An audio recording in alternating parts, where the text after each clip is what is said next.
We're joined by Maria Di Poce. Drew, we were talking about this earlier because Drew is also a coach. Maria is a coach from the same ecosystem, right? What was your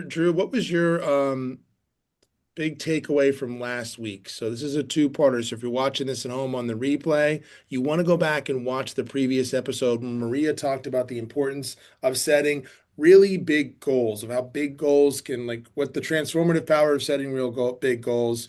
Drew's episode is the best epitome. If you want to go deep on what one big goal can do to transform your production, go back and watch that episode with Drew. Definitely inspiring. Kicked the doors down, blew it open. What was your big takeaway from last week, Drew, as you go into this week? Um, I think that as a coach, right, and I know Maria might back me up on this, maybe not, it's also our job to help you find your why. Sometimes most people will come to me when I start coaching them and they don't know how to think bigger, right? Mhm. And my problem for a long time was I did not think big enough. And I'm grateful for my coaches who helped me. And now I can help people dig into that why. I Cool. had an agent walk in and say, I said, "What's your why?" And I said, "Well, I got a big tree in my yard I want to get removed." And I'm like, really? Like let's talk about this, right? Right, Maria? So I Yeah. think digging in and helping people find their why sometimes is the coach's biggest job. I Yeah. think that's fantastic. And we're joined today by Maria Di Poce. Maria was a team leader for Keller Williams for one of the bigger offices in the area, recruiting over 100 agents. And I'm selling her short. It's 120, 140, but it's over 100 agents every single year, right? With a 20-year career in real estate. Started off flipping, right? Another agent investor near and dear to our hearts. Has played both sides of that game for a long time with a cash machine and a wealth machine, right? Her cash machine was recruiting agents and coaching them up and increasing their production. And the wealth machine's been investing in real estate. She talked about both last week. So last week, we talked about the importance of setting big goals. And today, we're here to do three things. Maria, what are we going to do today? So today we are going to figure out how do we come up with those numbers, right? So the biggest thing as a team leader, and Drew, you probably got this a lot, is what would happen. Everything that you guys are seeing today is a byproduct of real estate agents walking into our offices as team leaders basically either A, freaking out because they like didn't know what to do, their business wasn't businessing, the phone wasn't ringing, and also a combination of people coming into our office freaking out because their life was complete chaos. Okay. Because that's typically what happens, right? You either get people that have figured out how to get the lead machine turned on and it's exposing the lack of all their systems. Or you have people that don't know how to get the lead machine turned on, right?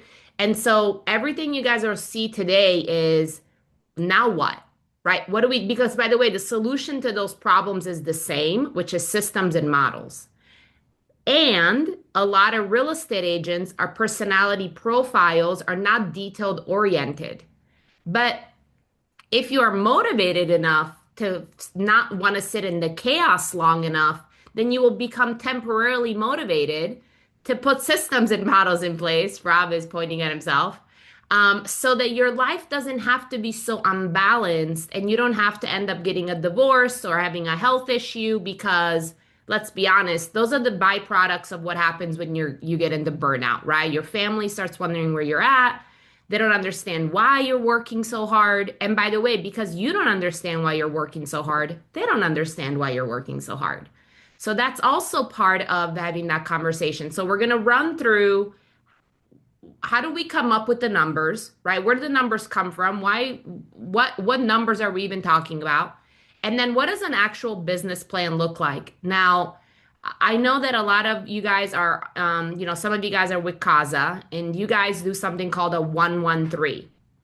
And I love that. And I'll explain to you, and Rob's also on the call so he can shed some light as to why he's taken what Keller Williams does, which is a 135, into a 113.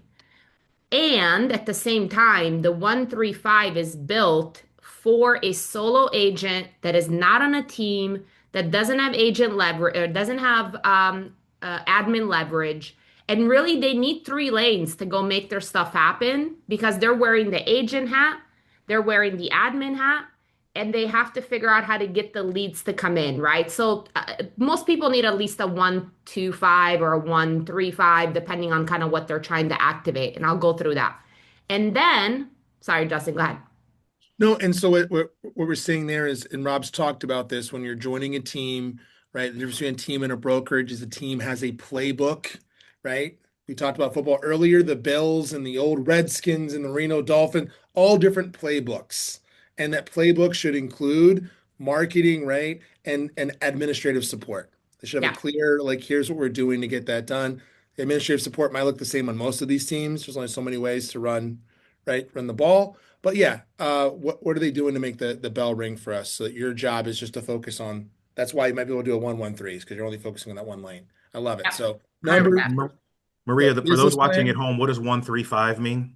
So Yes. the one is your one goal, your one big goal, right? Which typically needs to be your GCI, your unit number, like how many units, and then like preferably I like to see how many appointments you need to go on every week in order for you to get there. So that we're tracking actuals in real time, right? So it'll look something like GCI goal, unit goal, uh, volume, and I'll kind of show you guys. I'm going to share my screen here in a minute so you guys can see what does that like look like in real life. And then there's one more step, which a lot of people miss this step, right? This is the money maker that a lot of people miss, which is the business plan has to go on your calendar. We now have to go time block for the things that are in our business plan to go make those things happen. Because if they're not in your calendar, it doesn't exist. Okay. So if you are someone that doesn't live by their calendar, I'm here to tell you your life could be incredibly easier and you could be incredibly more productive if you actually did live by your calendar. Because you'd be surprised about how much you can get done in a day if it's all on your calendar. And that overwhelm that you feel when you wake up in the morning and you have that anxiety of like, oh my gosh, what am I doing today? And all this noise. The minute you look at your calendar, that noise just goes away, right? So I'm going to share my screen and we're going to jump into it. Does anybody have any questions? Cool. All Um, right. when one of the I do have one question before and this is the maybe the hardest one is I had the hardest time getting here. Like my why, it took years for it to have any connection to my real estate. I did not want to be organized. You know what I mean? It took Yeah. years of like doing these incremental steps along the Mm-hmm. way of being like, well, maybe I could put this thing into my calendar. You know what I mean? Mm. Like it- there And was I just a think that, really big disconnect where like yeah. I thought money was silly. I thought sales was, ugh. And so it was very much like, how could a goal, right, Drew? How could a goal ever have anything to do with my values? It took almost like years of being in the industry and then doing this other stuff that I've been doing, facilitating education, and then like coming backwards to meet my goals almost. I don't know if that it was Yeah. tough. It's not like a simple. So if you're struggling with this, like last month, you're not the only one to struggle with like Man, it's a journey, right? I definitely can tell you, like 2 years ago, I wasn't the person that thought I could go make $100,000 a month, right? I'm not quite different than I was 2 years ago. I mean, Drew, you've known me for 4 or 5 years, right? I've probably been the same person the whole time, Hmm. Definitely. but what changed was my mindset. mm, And what changed was the people I surrounded myself with that didn't think big enough, right? Sometimes you want a seat at a table so bad, and then you realize that's not even the right table. I I love it. So we uncovered as we talk about this, these 7 levels of freedom we're gonna be talking about all year. Yes. Level one is energy foundation, which is mindset. We used to call it just mindset straight up. And that's where we Mm-hmm. spend the most time. So that makes sense. As you, if you're on this room with other people, I love it. Cherie's Yeah. gonna triple loan volume. Tim's gonna replace his W-2 income. fantastic. Like speak it, Yeah. say it, be around people that make you feel like it's totally possible. Thank you. You have to start somewhere. You have to start with the mindset that I am where I am and I'm here for a reason. And what is my goal this year? Great, 250,000. Awesome. Let's go attack that goal and figure out why we want that to happen. And then as you grow as a person, as you surround yourself with the right people, as you read the right books, like if I had not joined, I paid $8,000 to join this community last year. And that community exposed me to this guy named Garrett Gunderson. Garrett wrote three books, which are amazing financial books. One of them is how the Rockefellers did it, basically, the difference between the Rockefellers and the Vanderbilts. And he really started the beginning of my thought of like, yeah, I can make $100,000 a month, right? It's how you use your time, right? It's all about time because guess what? People that are making $1 million a month and people that are making $30,000 a year, they all have the same amount of time. So that's why we have to go to the calendar because if everybody has the same amount of time, then my logical brain says, well, what are the people that are making $1 million a month doing different than me? Right? Like they just maybe they're smarter. Maybe they learned something I don't know. Let me go learn that thing, right? So today you're here to learn about what that looks like. So the first thing I want to talk about, and if somebody wants to play along, great. I'd love for like a buddy. If not, I know a lot of these numbers just based on doing this for a million years. Does anybody want to play along on my life by design sheet? We've got some folks I was talking to. Let's give them a chance to who wants to Yeah. run through, who's got big goals, who wants to sit here and leave here with fleshing out how we're going to put those into action, tying some numbers to those goals, and then time blocking to an action plan, time blocking that action plan to a calendar. I see Jason Oliver raise his hand. Jason, you ready? I'm ready. Awesome. Okay, so Jason, tell me a little bit about you. So you just became a part of Casa, Yes. Mm-hmm. and Okay. tell me before that. So before that, I was doing retail up in Northern Virginia and Arlington on a pretty big team, all lead gen and heavy, and then did that for several years. Then jumped into the investor space. Did a lot of acquisitions for a lot of people around the country with creative deals. All different kind of acquisitions. And then Okay. I also have my home inspector's license. Did some local stuff here, some project management for a bunch of flips and so forth and so on. Okay. Mhm. So because you've always been on a team, you probably know some of your expenses, but we're gonna beef those up a little bit because if you're not on a team, these would be expenses that you would be paying for depending on how many units you decided to do, right? Mhm. So, give me like a yearly goal that you've set often as far as like a GCI goal so that I can reverse engineer backwards some of these expenses. Yep. So GCI goal, I think we had. I'm still trying to dial in my 113, but I Okay. think Perfect. total GCI. I think being the first year on the team, I think it was like 300 and Okay. 375,000, All right, awesome. which So would this net is me going to 150, I be guess. fun. This is going to be fun because this is going to make a case for why being on a team is kind of an awesome thing that happens in your world. I'm not trying to make that case. I think whatever you decide to do is great. Be on a team, be a solo agent, just make a decision and stick to it. But there's a lot of expenses associated with a business that's doing $375,000 in GCI, right? So if you take 375 and you divide it by what would tell me like what an average commission would be for you, Jason, like a total GCI commission. So I'm going to go back between Northern Virginia and Harrisonburg, Virginia. So I would say 450 would be your average price point. Okay, so 450,000 times 3%, you're looking at 13,500. So I'm gonna go change this number down here.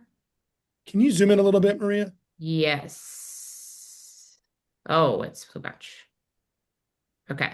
Can you guys see it now? Okay. And then I'm gonna you said 375. Yes. Okay, so 375 divided by 13,500, we're looking at 27 units. Okay. So 27 units, an agent that's doing 27 units a year is going to end up needing a full-time admin. All right. So a minimum of part-time. So I'm just going to tell you that I already know that we need to probably allocate $40,000 a year in salaries for the year because that money's going to go to the admin. As far as lead generation, we look at 10% of GCI to be a pretty good number. We don't want to exceed that. So if your GCI is 375, we're going to say 37,500 in lead generation cost. And that is for listing management. That is for like all things leads, right? It's open house marketing. It is Facebook ads. It is realtor.com. It's everything, right? It's the whole thing. Now, a lot of you guys are with EXP, so you might not have like a rent, like occupancy wise, but if you're smart, you're writing off a piece of your mortgage in your taxes because you're using one of your rooms as an office. Consult your accountant. So I'm going to say 300 times 12, that's $3,600 a year that you're going to spend on occupancy. Education and coaching. I mean, you guys get coaching as part of CASA, right? Again, I'm not making a point for being on a team. You just get a lot of leverage, right? Even Drew, I know you're part of a team. You're the coach for the team. If somebody were to go out and pay money for the level of coaching they're receiving, like for Ali or myself or Drew, you're gonna pay like at least $1,500 a month. I would say a good coach would be at least $24,000 a year. So I'm gonna pop that in here. And yes, everyone needs a coach. I don't care what you tell me. I'm gonna argue for that, right? Okay, supplies. I'm gonna put, $3,500 on supplies. Communication. Everybody's got a phone bill. Mine is 120 a month, so minimum. I'm gonna put $2,000 on technology because you're going to need to upgrade some things.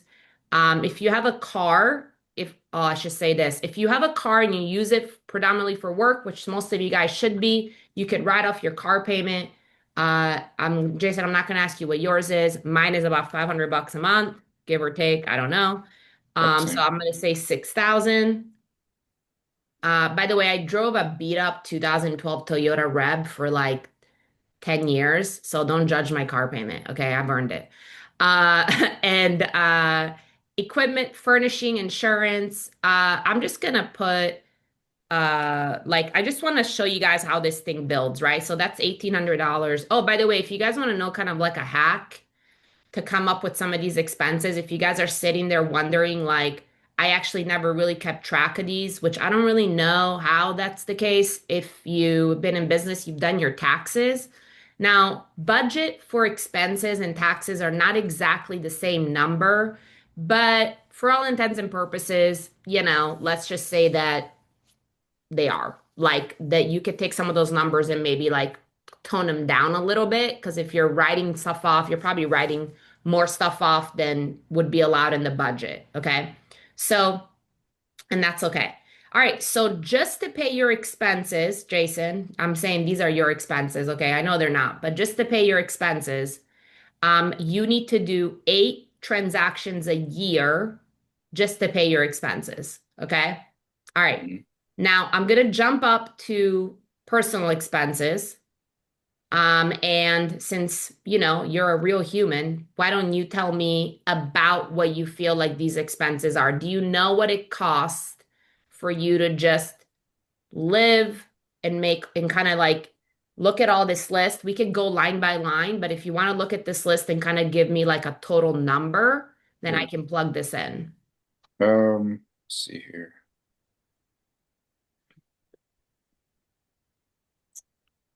I'm gonna say probably close to like 9K. Let's say 9 or 8K a month, eight to Okay. 9K a month. Yeah. Sounds right. All right, so that's $96,000 a year. I'm gonna just plug this in at the bottom because the spreadsheet also this has a bunch of formulas built in, so it just adds everything up, right? And by the way, taxes are already figured in here, so there's 30% there, and there is 30% like on every stop so that you end up factoring in taxes. And then what's the CXP's cap? Is it 16,000? Mhm. It's 16,000, yeah, if you're not on a team. Okay, perfect. All right, so I built that in. All right, so let's just, Justin, to your point, right? We haven't even talked about a life worth living money. So far, we are just waking up, doing business to do one thing, pay our bills, our personal expenses, and pay our business expenses. And Get a just little to money do to get that, that tree out of my yard. That's it. that's it. We're Just, gonna get the tree out of the yard. All just right. gonna make 2 G's to get this tree out of my yard. Yeah, we'll All probably right, 10. you guys, if you're not paying attention, if you have not paid attention this entire time I've been talking, stop what you're doing and pay attention right now, because this is about to blow your brains. Okay. So, what we're saying here is 20 units a year for Jason. I fudged some of the expenses for him just for time's sake. Pays just the bills, all right? And remember his goal is 27. So we are not accounting for 7 units. So Jason, let me ask you a question. If you did not, now you're going to know better, right? But imagine that you did not do this exercise with me and you did 20. Hold on a second. My dogs are freaking out. Okay, you did 20 units in 2026. Would you be happy? Yeah. Yeah. Why? Because, well, 27 is a big number and you're thinking 20, you got pretty close and you're feeling pretty good about yourself, Hmm. right? So, and by the way, that is what happens. What happens every single year is that people will do enough to pay their expenses, to pay their personal expenses, and to pay their taxes. And that's it. That I've Drew, you know this. We see this year after year after year, and we celebrate them because we're like, yay, you can stay in business. And don't get me wrong, that's a positive thing, but it keeps us on the wheel, right? It keeps us on the never ending, how do I build wealth? Because I'm just not getting to it. Well, maybe next year I'll have a better year. Well, maybe I can save. Well, maybe this, well, maybe that. And the fact of the matter is, no, you need to do 20 deals just to like Live. be alive, right? So what we're gonna do next is we're actually going to work on that life worth living part, which is great. 20 just does the job. 20 just pays the bills, right? What other things, Jason, do you want to do this year that actually would make you look back at 2026 and go, man, that was a great year. Not just because I paid my bills, but because I actually worked towards my life worth living, like the thing that makes it all worth it, Hmm. right? And by the way, money's good for the good it can do. You guys have heard that before. That's what that good is.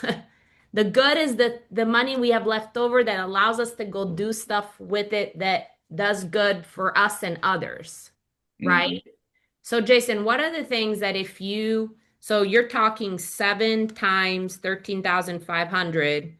So we need to go spend $94,000 on life worth living, on profit allocations, right?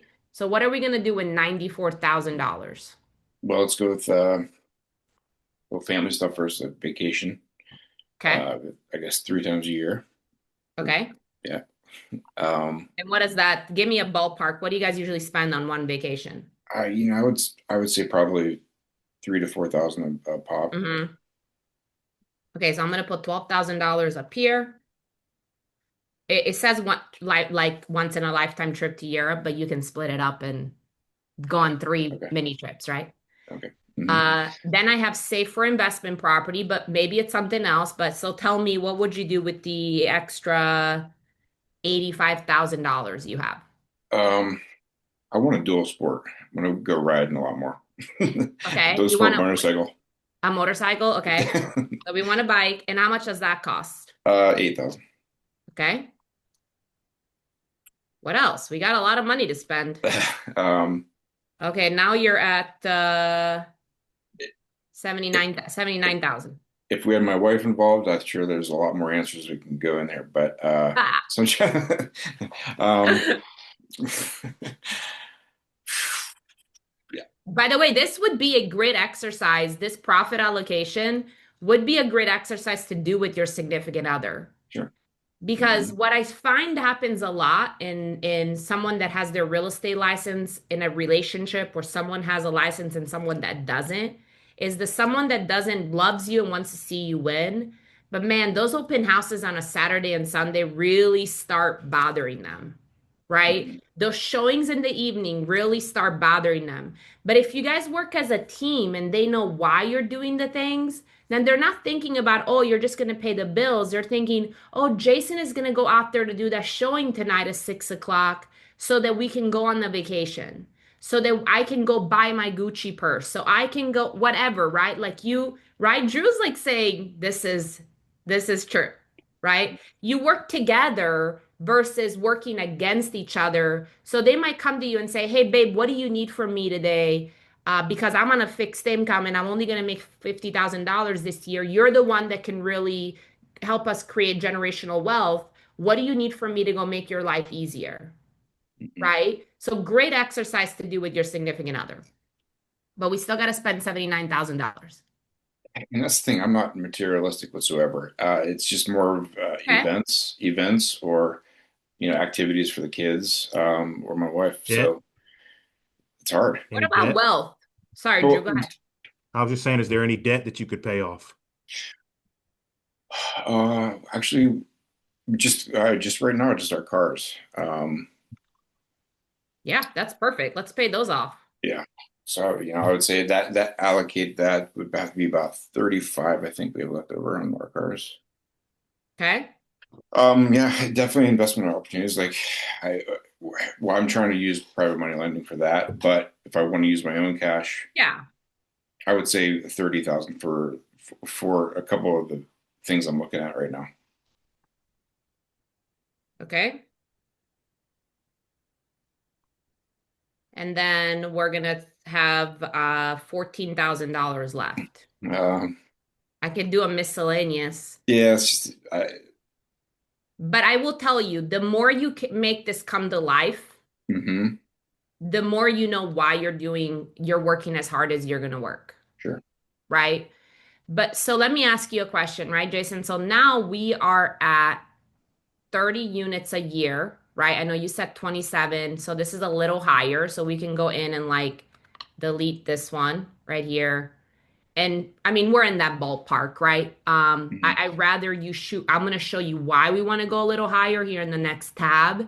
hmm But now that you know what the money is going to go do for you, are you slightly more motivated to do all the things that you need to do to go make that happen, I mean, yeah, definitely. right? It's just eye-opening that I had to do 20 just to get to that point, but Yeah, that's why I love doing this exercise with people because it really opens up their mind too. And by the way, you're going to pay your bills every year because you're not going to be homeless. You're going to pay your expenses because those bills are going to come due and you're not going to not pay those. So the only thing you won't get to unless you know what you're going for is the stuff that really makes the life worth living piece, mhm. right? Okay, so now let's jump over here, and for all intents and purposes, because it's nine, this is 9:15, right, Justin? This call? Okay. Yes. We're gonna keep the conversions as they are set, which is 50% buyers, 50% sellers.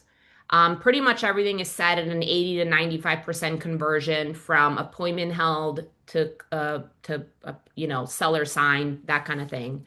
So this is gonna tell me how many appointments you need to go on every month in order for you to hit your goal.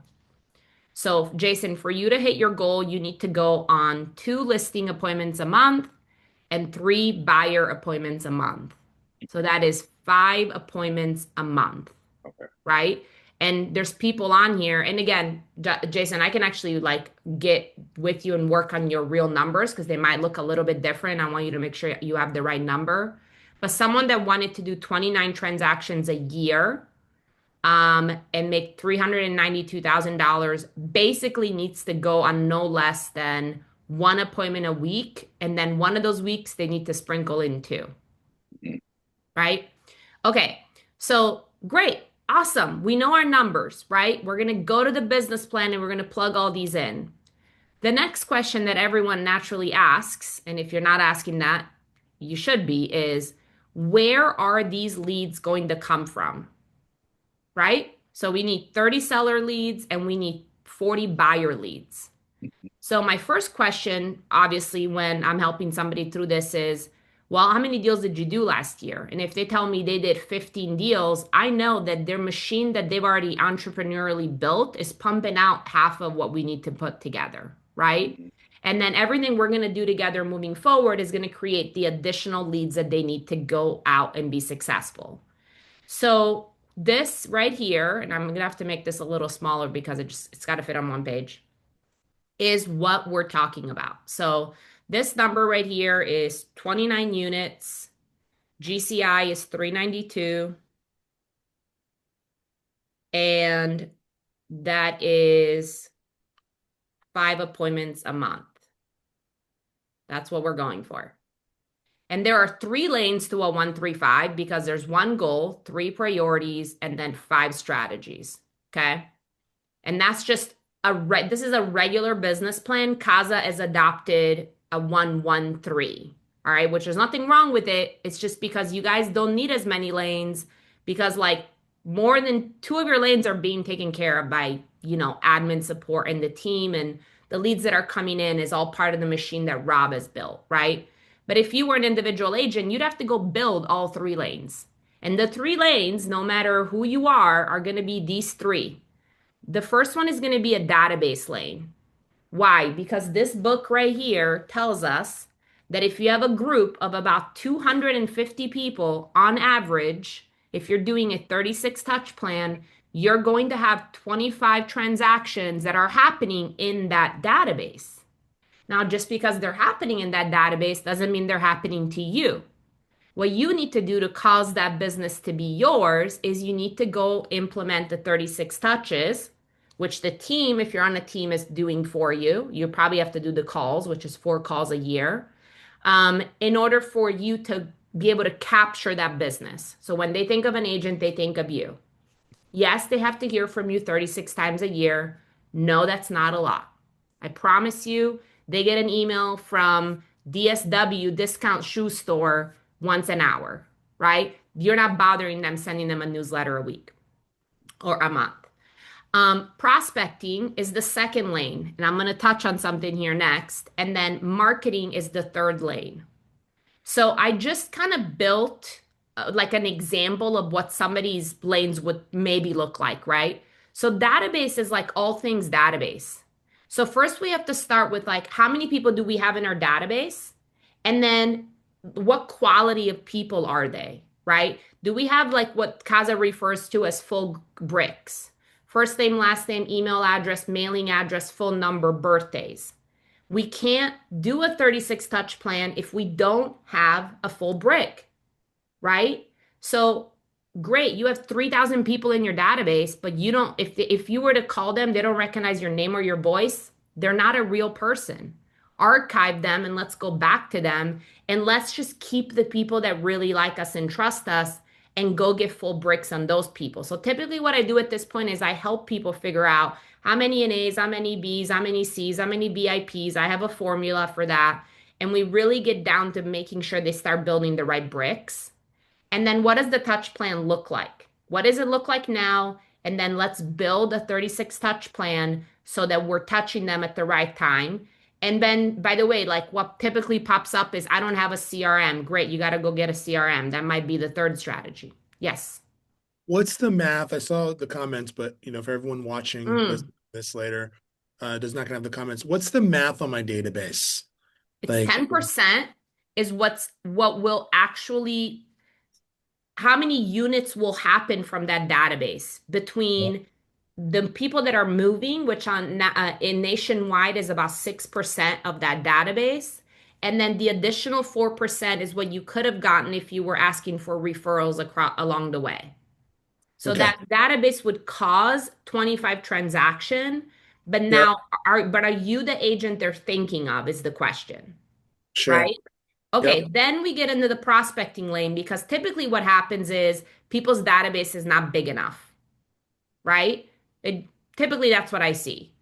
And or we just have to work on it. So we're gonna go out and we're gonna get people that we can now establish a like and trust relationship, and we're gonna go do that through open houses and networking events. I just picked two prospecting ways. There are a million different prospecting things. Like on the MREA, in the MREA, if you guys want to go to the MREA, this is the MREA updated models, which I like better. But on page 138 of the MREA, you have what prospecting versus marketing. Like, what is prospecting? What is marketing? The easiest way to think through it is prospecting doesn't cost a lot of money, it costs you time. Marketing costs money and not time. Okay. So, by the way, social media can be both. If you, all you're doing is posting on social media, you are marketing. If you are engaging in two-way conversations, you are prospecting, right? That's the difference. So I put, host two open houses a month, have a level 10 open house. That means something very specific. And then create a touch plan for open house visitors. If I was building networking events in here, I'd have a couple strategies that have to do with networking events, right? Attend one networking event a week. Make sure I'm scheduling a coffee with each person from the networking event once a week, right? All right. And then social media, post to social media 5 times a week, send out 5 DMs, make 10 comments. Because if you're not commenting on people's stuff, they're not seeing your stuff. And that's kind of the whole purpose of social media is to be seen, right? Okay. Go ahead. And Sorry. you mentioned like the goal of this is the database isn't big enough. So, Yes. which is slightly different. So if I go to an open house, right, Drew, and they don't want to buy anything right now, that's okay. I'm not losing. I'm just winning slowly. No big deal. That's another person to put in my database. That's another Yeah. person that might be interested. They don't work with me, but they love my restaurant reviews or hearing about basketball or whatever, and maybe right, they come back in my world later. But Yep. yeah, so meeting more Well, people and so by I the get them in way, my like database. Got it. under prospecting, you could put realtor referrals, right? Like, are you speaking to a realtor that refers people to your area consistently once a week?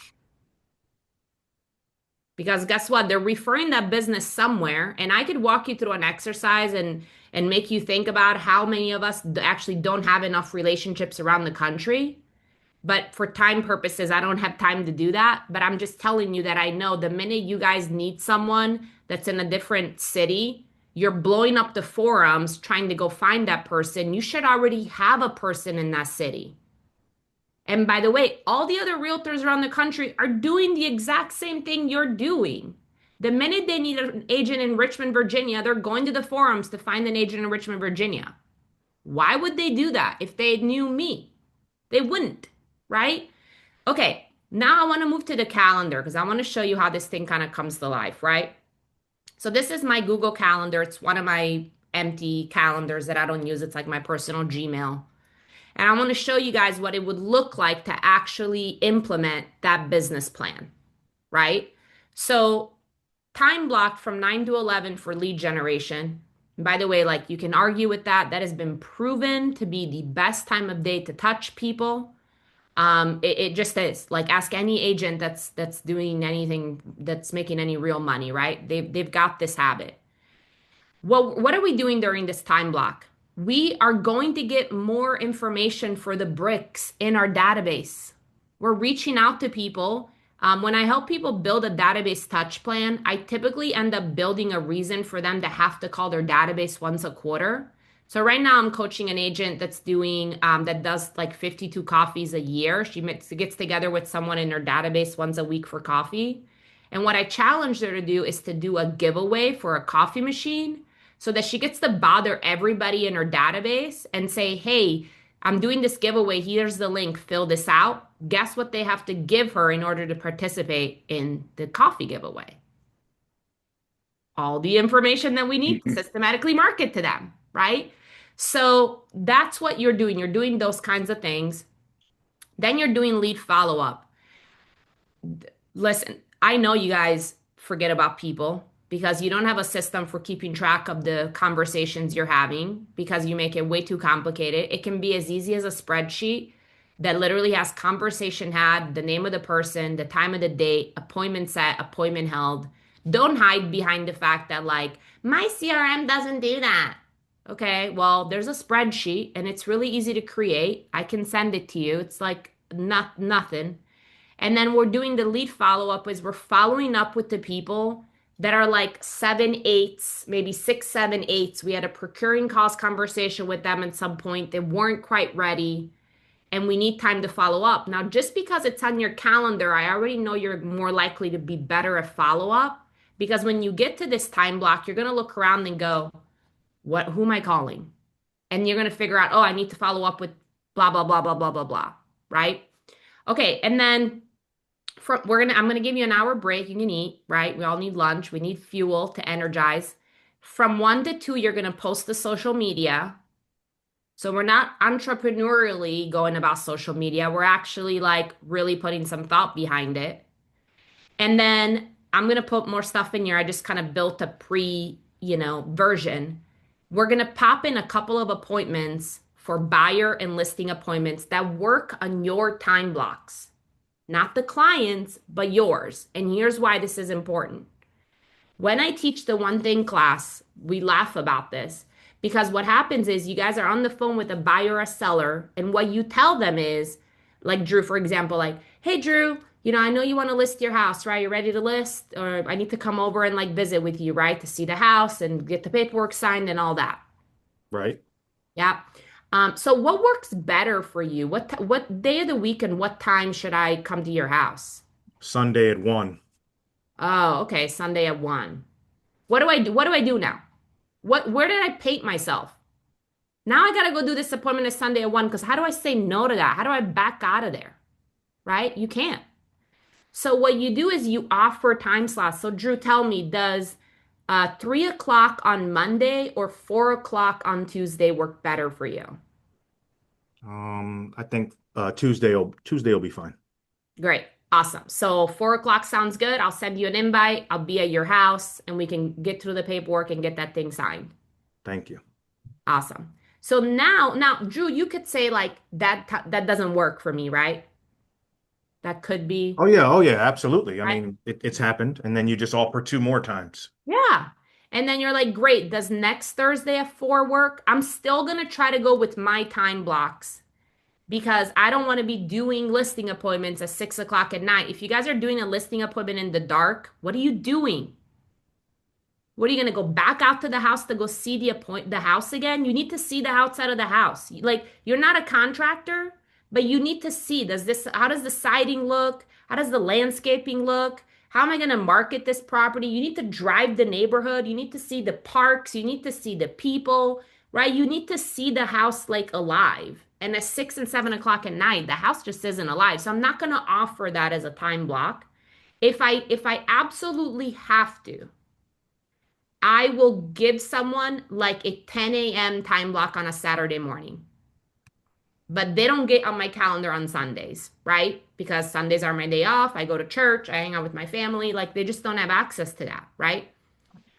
So what are we missing off this calendar, right? So when I'm coaching people through this, I say, great, Drew, it looks like we need to work on your database. I think you need to do some research on like either learning your CRM or like finding a CRM. Is that right? Right. Okay. How long do you think it'll take you to like take a couple classes to figure out how your CRM works? Probably a day or two. Like an Just to, hour, 2 hours? yeah, about 2 hours to watch some Okay, YouTube videos. cool. So watch CRM videos. Done. Great. Okay, and then we talked about like you wanting to create social media content. How long is it going to take you to do that? A week. I don't know. I'm not very good at it, so maybe an hour or two. All right, I'm going to time block you for 2 hours. Great. Is there anything else that you want to do this week off your business plan? Schedule my open houses. Okay, so we're going to do that on Tuesday. Yeah, that works. By the way, I didn't just pull Tuesday out of thin air.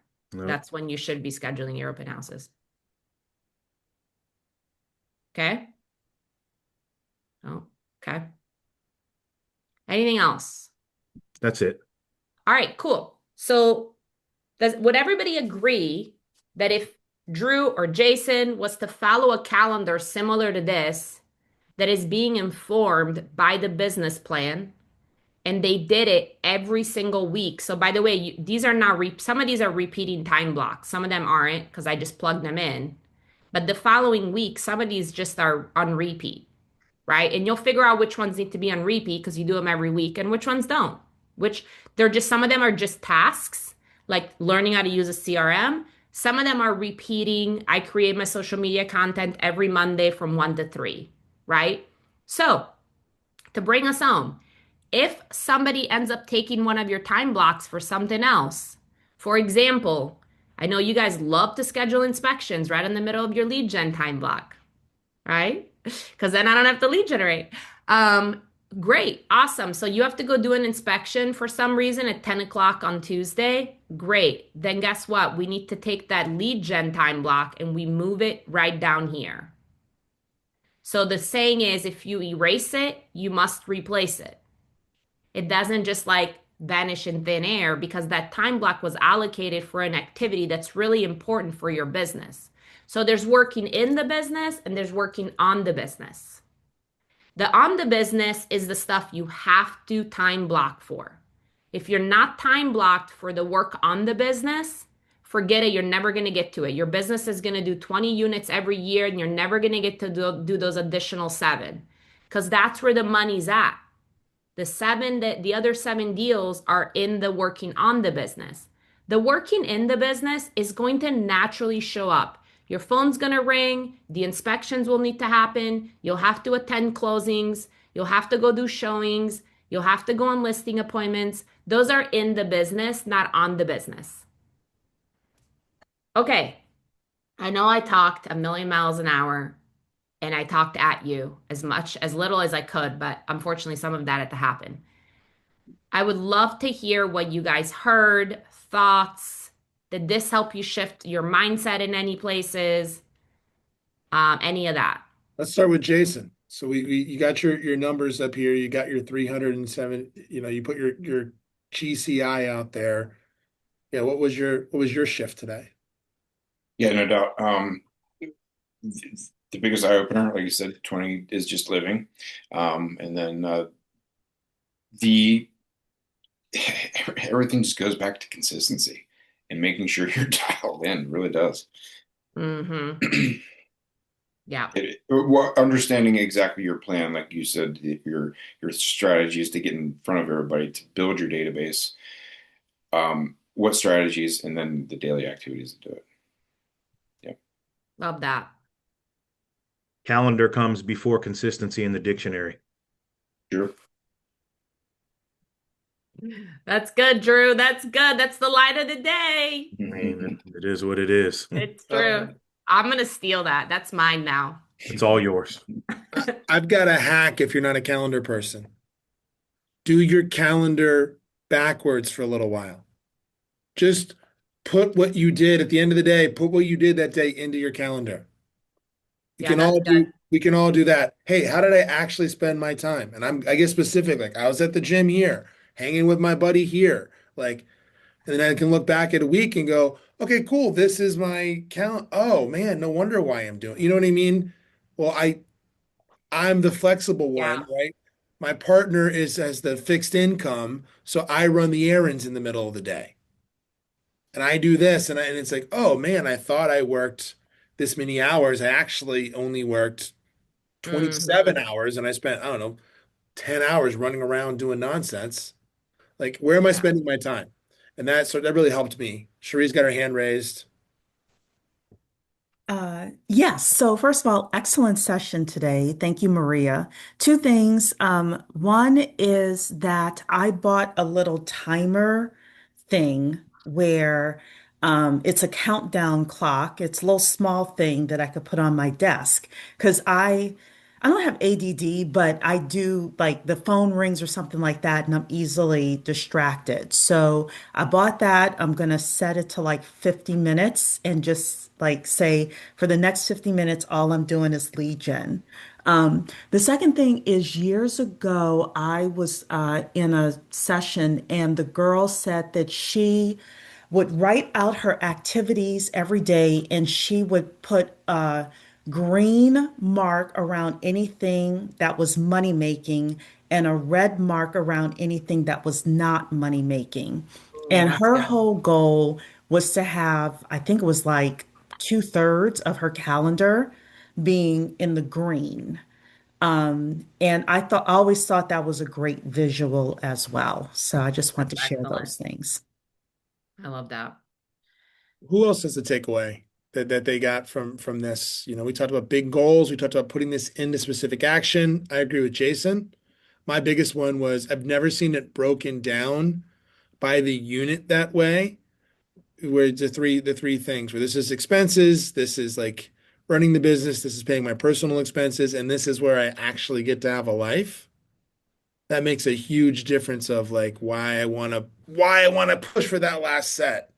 That's where all the Hmm. growth happens. That last rate, that last rep is where Well, the and by the way, typically those units happen October, November, December, which is when most agents are the slowest because they let Mm. off the gas because, oh, I worked so hard this spring and summer. And I'm like, you are going to miss the stuff that's going to make the whole year work because you're going to slow down in October and turn into a pumpkin. You're missing all of the cream. Yeah, you're missing the good stuff. And here's the good news, like we recorded this, so you could once it's posted, you could watch this because I will tell you each one of those tabs when I'm coaching takes us like maybe a week or two. Because I mean, the business plan might take us 4 weeks because we really flush it out. Like if you saw one of the business plans, those boxes that stay strategy would be completely filled out, right? Like that much text goes into a strategy. And what I want to challenge everybody, and I put my email in the comments. I want everyone to send me a screenshot of their calendar after they do this exercise. And that's what I do with my clients. I'm like, hey, you have your weekly tasks list now. Now send me a picture of your calendar so that I know you actually have it on your calendar. And then I can start holding you accountable to that, right? Did you follow your time blocks? No. All right, let's talk about it. What got in the way? It's either a skill that they're missing, they don't know how to do it, or it's time. They don't know how to manage their time. And then I'm coaching specifically to either a skill issue or a time issue every week, right? And by the way, this is going to be part of grid coaching. This is the uh, cash machine training, right? It'll look a little different. It's going to be gridified. I have a lot of my stuff that's doesn't have it's not pretty, but it works. So Jess and I are going to work on taking the things that I've been doing for a long time and making them so that we can use them as part of grid coaching. Can I say something quick? Yeah. This is absolutely incredible for somebody who's like, I, I have AD, I do have ADD, and I like to learn all the things, do all the things, but sometimes you're just like, there's so much. You know, when you have a to-do list that has 100 things and you feel like you get nothing done because you're running around like a crazy person? Or I've learned that sometimes just saying two major things I need to do each day is better than a list of 20. And this just like breaks it down in such like a doable, very like, I don't know how to explain it. It's just like a peaceful relief almost. Mm-hmm. Um, so it's really awesome. Justin, at some point, I love that, Beth. So what you're talking about is something called a success list. There's actually a name for what you just described. And the one thing class talks about that. So Justin, at some point, I know everybody's sick of me now, but like maybe later in the year, I can come back and teach you guys the one thing class. It'll take probably at least 1 or 2 sessions. so that you guys can get really clear on time management, because the one thing is all about doing the thing that such by doing it makes everything else easier or Mhm. unnecessary. It's a great book, by the way. It'll take you 5 seconds to read it. Anybody else feel radically different coming back into the new year because they took a little time off? Like feel their cortisol level, feel their, because I'm not context switching constantly, Mm, right? Because I don't know about y'all, what I find is when I'm context switching constantly, if I let it be, my day is nothing but interruptions, right? Then what happens is I'm like, man, I need to check my phone compulsively. So now I'm like, yeah, switching between Instagram and Facebook and YouTube Shorts and Twitter or whatever, or news, like it's the same sort of like getting, yeah, it's a dopamine hit. yeah, like this. I just see there's this thing of when I do, I'm like, oh, when I just do less, real easy, real easy. Like I've been doing this a long time. I don't know if anyone else has been doing this a long time. Like it's not complicated, the things I solve when I'm only doing one thing at a time. If anybody wants to have a shift on how they see time, go watch the movie with Justin Timberlake. I think it's called like Out of Time or In Time, or and the currency is not money, it's time. So when they turn 25, they all get this like time clock on their wrist, and it's like 250,000 minutes or something, right? And what happens is the poor people spend it in like a day, right? Because they don't understand the value of time. And what Justin was talking about, by the way, is the machine that it has been built to use our time, which is our phones, emails. Emails are someone else telling you what to do. No, thank you. No, I'm gonna go in my email when I'm ready to go in my email, right? If it's on fire, they'll figure out a way to call me and tell me it's on fire, right? So prioritizing things that we think matter that don't. Social media, I mean, you could watch any documentary about social media, is built to keep you on there longer and longer. That's why it's called tick tock. How does a clock go? Tick tock, tick tock, tick tock. That's why it's called that, you guys. Like it's crazy, right? So it's 9:30. I know we gotta go, Justin. Thank you so much for having me. I hope this was useful. And you guys know where to find me. Send me an email with your calendar. I'd love to see a screenshot. Let's see how many people do it. I love this. Thank you. Glad to have you here. So, right, break that down. One goal, three priorities, five strategies. That is all you need to run a successful business. Work this thing backwards. You know how to get a hold of Maria. Maria is going to be as part of the Grid family here. So you're going to see more of her this year. And I wanted to share all that because Drew, if you don't know, Drew is a coach as well, right? This is the kind of thing we talk about. This is the same coaching mindset, same coaching ecosystem, right? And success leaves clues. How many units do y'all do, Drew? 170. Yeah, yeah.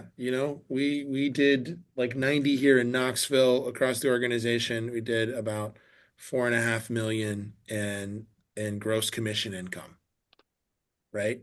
Yeah. Like, so that's just why we're sharing some of this stuff is being in organizations that let us get enough perspective on, oh, here's how it works. Here's how it all averages out. Regardless if my kid is sick or the dog did this or there's some averages that are consistent, even though we're all independent entrepreneurs. We're all beautiful snowflakes, right? The weather works kind of the same way. All right. So next week, we got Caleb Davis coming. If you don't know Caleb Davis, Caleb is a mini Rob Chavez out in St. Louis, a younger version, about 30, and Caleb is running multiple businesses, right? Is was a millionaire, multiple millionaire GCI businesses. So if you want to see how we run this integrated play, you're gonna want to join us next month. I got to get off. Drew's got to get off. We got to go get on the phone, do some prospecting, and take some territory. Be excellent, y'all.